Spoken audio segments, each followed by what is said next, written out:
İngiliz kamuoyu vergilerinin Suriye'de bir El-Kaide rejimini fonlamasından memnun değil. Bu konuda medyada ciddi bir sessizlik var.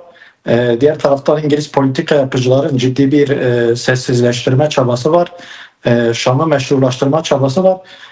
Fakat toplumun temas ettiği kesimler, toplumsal kesimler bundan bir rahatsızlık duyuyor.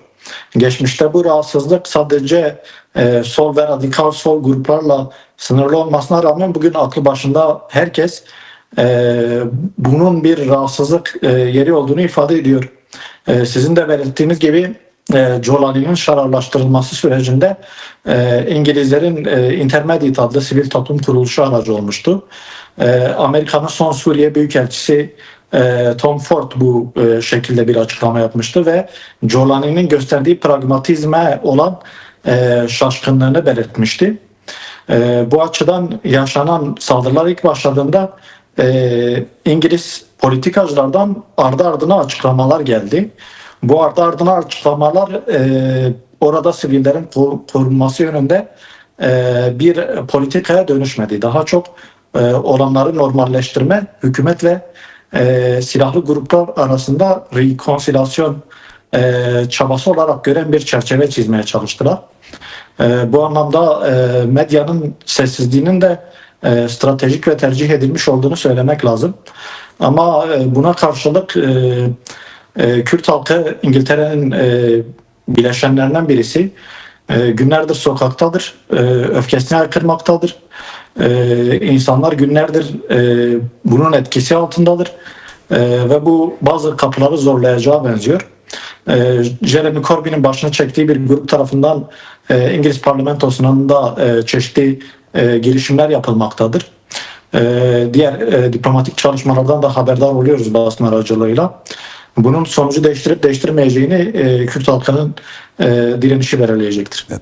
Peki bir sorun var. Yani neden Batı, İngiltere, Amerika Birleşik Devletleri raf dönemini yani ölüm dönemini yaşayan siyasal İslam'ı tekrardan mezardan çıkardılar?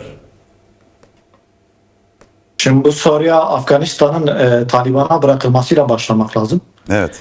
Afganistan Taliban'a bırakıldıktan sonra Suriye'de de bir El-Kaide devletinin kurulmasına şahitlik ettik. Ne HTŞ'nin kapasitesi ne Jolani'nin kapasitesi bugünkü Suriye devletinin yürüttüğü saldırıları gerçekleştirmeye yetmez. Bu doğrudan onu yönlendirenlerin ortaya koyduğu saldırılardır. Kürtlerin iddiası demokratik bir Suriye'ydi. Demokratik bir Suriye'de herkesin kendi kendine yönetebileceği Arap-Kürt Süryani konfederasyonuydu. Bu açıdan belli çalışmaları ve uğraşları oldu. Çok sınırlı uluslararası desteğe rağmen bu projenin dış finansörünün ve destekçisinin yani Amerika'nın çekilmesiyle bu proje yıkıldı. Dolayısıyla daha fazla bir Kuzey ve Doğu Suriye Federasyonu'ndan söz edemeyiz. Bunun yerine Kürtlerin tarihsel topraklarına yoğunlaşmamız gerekir. Kürtlerin tarihsel toprakları olan Kobani ve Haseki üstündeki saldırılar ise Suriye devletinin Enfal suresini bir retorik olarak kullanmasıyla şu açığa çıkıyor ki Kürt halkın varlığına dönük saldırılardır. Bu varlığa dönük saldırılar karşısında uluslararası güçlerin şimdiye kadarki tavrı Kürtleri müzakere ile mücadele arasındaki çizgiyi belirsizleştirmek üzerinden oyalamaktır. Bu açıdan olayların nereye yol açacağını bilmiyoruz. Yani sonuç ne olur bilmiyoruz. Fakat Kürtlere dönük bir soykırım saldırısının kararı alınmış mıdır, alınmamış mıdır?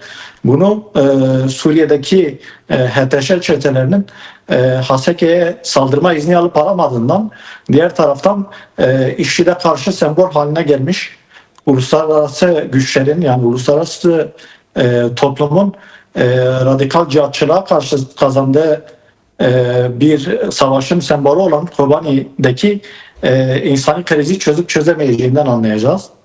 Bu şekilde. Evet. Peki Kürtlerin direnişi yani şu andaki yani Kürt halkının, Kürt ulusunun ve dostlarının ayağa kalkışı İngiltere'nin ve bu küresel güçlerin bu saldırıyı önleme konusunda ve de izin verme konusundaki politikalarını ne kadar etkileyebilir? Yani devletlerin politikası buradaki kamuoyunun baskısı sonucunda değiştirebilir mi? Tıpkı 2014'te ve 2019'da Gres-Piserik hani işgali döneminde olduğu gibi. Yani değiştirmesi muhtemeldir. Öncelikle sahadaki Kuzeydoğu Suriye Özerk Yönetimi'nin ve genel olarak Kürt hareketinin sahadaki gücünü diplomasiye yansıtamaması ciddi bir kırılmaya yol açtı. Örneğin Suriye üzerindeki yaptırımlar kongreden geçtikten sonra kaldırılabildi. Bu süreçte Amerikan Kongresi'ne müdahale şansı söz konusuydu, fakat buradaki teknik çalışma yapılamadı. Öncesinde çeşitli diplomatlar Kuzeydoğu Suriye Özerk Yönetimi ile bağlantı kurup diyalog süreci geliştirmeye çalıştılar. Burada da yani Kürt hareketinden kaynaklı eksikler vardı. Fakat bunların toplam %10'dur. %90 Amerika başta olmak üzere uluslararası güçlerin bir IŞİD'e benzer bir devleti Suriye'de görmek istemesinden, bunu da İran'a karşı kullanma hevesinden kaynaklanmaktadır. Bu yani sırada Irak mı Dolayısıyla var halkımız peki? da bu Yani şekilde anlıyor. sırada Irak mı var o zaman? Yani eğer yani IŞİD Irak'a kadar uzanacak mı sence? Yani bir Sünnistan mı Yani böyle kurmak istiyor? görüyoruz. Sayın Barzani'nin çeşitli çabaları var, biliyoruz. Çok sayıda diplomatik aktörle görüştü. Bu saldırıların Rojava Kürdistan ile sınırlı kalmayacağını, çok boyutlu bir konseptin devrede olduğunu gösteriyor. Yani Arap coğrafyası için evet, orada bir tercih yapılmıştır.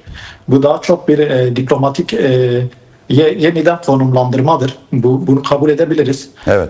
Fakat tarihsel Kürt toprakları üzerinde ve sembol haline almış Kobani üzerindeki saldırılar, üstelik de Enfal suresini, halkımızın değerlerini halkımıza karşı kullanarak böyle bir saldırı İngiltere'de yaşayan Kürtleri de derin düşüncelere itiyor.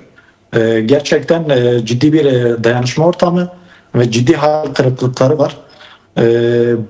İngiliz karar alıcılar, İngiltere toplumunun bir parçası olan Kürtlerin bu yaklaşımını göz ardı etmemek durumundadır.